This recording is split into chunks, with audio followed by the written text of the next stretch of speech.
आशा करता हूं आप सब बहुत अच्छे होंगे। मेरा नाम है सिद्धांत अग्निहोत्री। स्टडी ग्लोस पे आपका बहुत बहुत स्वागत है। Chief of defence staff general Bipin Rawat का ये बयान आया है।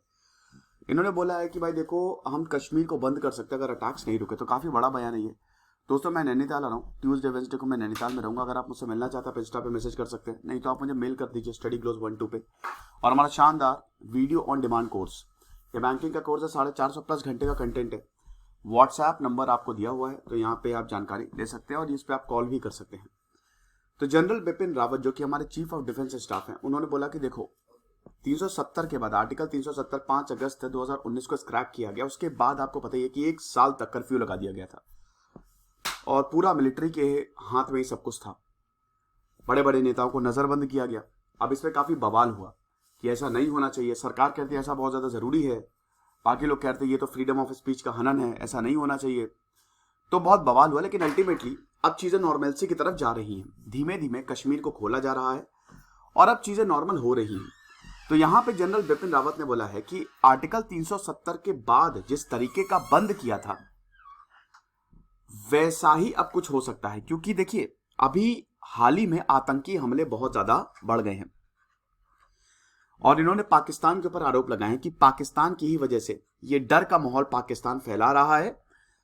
जो नॉर्मलसी आ रही है कश्मीर में, वो पाकिस्तान जो है, आज पाकिस्तान और भारत का मैच भी है भाई। तो एक तो हम सरहद पे जंग लड़ रहे हैं और दूसरी जंग आज मैदान में होगी। तो ये जो नॉर्मलसी है, इसी को पाकिस्तान खत्म करना चाहता है, इस अमन चैन को खत्म करना चाहता है। ये बिल्कुल सही बात है। जैसे ही तालिबान आया, खबर आई थी ना कि 80 से 100 आतंकी जो है उन्होंने बॉर्डर क्रॉस किया है और आईएसआई ने सीक्रेट मीटिंग की थी। आईएसआई ने बोला था इन आतंकियों को कि जाओ बेटा जाओ और टारगेट किलिंग्स करो। देखिए, इस समय आईएसआई की बुरी हालत है। फरवरी में सीज फायर शुरू, मतलब ये एग्रीमेंट पाकिस्तान और भारत में साइन हुआ कि अब हम क्या कहते हैं कि मतलब गोलीबारी नहीं करेंगे। मैं वर्ड्स भूल जाता हूं यार है ना, जब बहुत ज्यादा जरूरत होती है। लेकिन हुआ क्या, दिक्कत ये हुई कि पाकिस्तान रुका नहीं। उसने सीज फायर तो नहीं तोड़ा, लेकिन ये बिल्कुल सही बात है कि आतंकी आते रहे। और अभी आतंकी जो है, हालांकि कश्मीर में सच अनस्टेबिलिटी नहीं थी क्योंकि वहां पे तगड़ा पहरा था आर्मी का, लेकिन अभी बहुत ज्यादा प्रॉब्लम हुई है। अभी आप देख ही रहे हैं कि अभी तक 7 लोगों को मारा जा चुका है, ठीक है, जिसमें सब सिविलियंस है। कोई कश्मीरी पंडित है, कोई माइनॉरिटी है और ये गरीब है। अब इसमें आपको कुछ चाहिए नहीं, इसमें सिर्फ आपको कुछ ग्रेनेड और पिस्टल चाहिए डर का माहौल फैलाने के लिए। तो यहां पे जनरल बिपिन रावत को यह डर है कि जब भी अमन चैन जम्मू एंड कश्मीर में डिस्टर्ब हुआ है तो डर का माहौल फैला है। हमारी कम्युनिटी को जब भी मारा गया है तो माइनॉरिटीज में डर का माहौल रहता है। वही चीज है। जनरल रावत वैसे ये सब क्यों कह रहे थे? क्योंकि उन्होंने Ravikant Singh memorial lecture series जो है गुवाहाटी में शुरू की है। आसाम पुलिस ने इसको ऑर्गेनाइज किया था। सीरीज का नाम था Assam at crossroads, geopolitical events in the neighbourhood impacting north east India. तो जो कश्मीरी पंडितों को मारा गया है, सिख को मारा गया है, माइग्रेंट वर्कर्स को कश्मीर में मारा गया है, तो वही बताया कि देखिए अगर ऐसा होगा तो फिर से एक्सोडस होगा। एक बार कश्मीरी पंडितों का एक्सोडस जो है वो 1987 के बाद हुआ था, जब कश्मीरी पंडित भागे थे डर के मारे।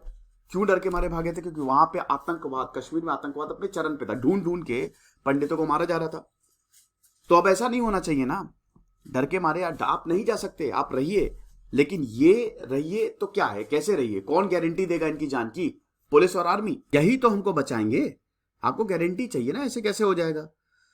अभी आपको पता ही है कि अमित शाह जो है वो कश्मीर जा रहे हैं। भाई पूरा का पूरा कश्मीर किले की तरह बन गया है, किलेबंदी हो गई है। 3 दिन के दौरे पे हैं अमित शाह और होम मिनिस्टर अमित शाह अभी जाएंगे। मैं सोच रहा हूँ उस पर एक लेक्चर कर दूं, तो लोगों में कॉन्फिडेंस बढ़ाने जाएंगे। अच्छी बात है, ये होम मिनिस्टर है हमारे।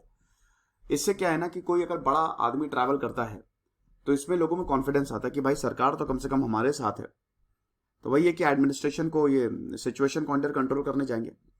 और जनरल रावत ने यही बोला है कि जो नेटवर्क है, इंटेलिजेंस नेटवर्क है, उसको और ज्यादा ताकतवर किया जा रहा है, मॉनिटरिंग हो रही है। देखिए अभी पूंछ एरिया में एनकाउंटर, अभी वो मुठभेड़ तो जारी ही है। आतंकियों को भी मारा गया है, हमारे जवान भी वीर गति को प्राप्त हुए। तो यहाँ के लोग जो है वो आर्म्ड फोर्सेस को ज्यादा नहीं लाइक करते हैं। लेकिन हमको अगर ऐसे चलता रहा, अगर इस तरीके की एक्टिविटीज होती लगी, तो हमको फिर से वही 370 के बाद जैसा हुआ था ना, बंद करना पड़ेगा कश्मीर को। आर्म्ड फोर्सेस ट्राई कर रही हैं, कि मूवमेंट सही रहे, फ्रीडम ऑफ मूवमेंट रहे। अब जैसे जैसे नॉर्मलसी आएगी वैसे वैसे हम पीछे हटते जाएंगे, लेकिन जब नॉर्मलसी आती है तो ऐसे अटैक होते हैं जिसकी वजह से अनस्टेबिलिटी और ज़्यादा बढ़ती है। चाइना के इशू में कहा, चाइना के इशू ने यही बोला कि आपको भरोसा होना चाहिए सिस्टम पे और चीज़ें सही हो जाएंगी। तो ये इनका बयान था। Thank you so much.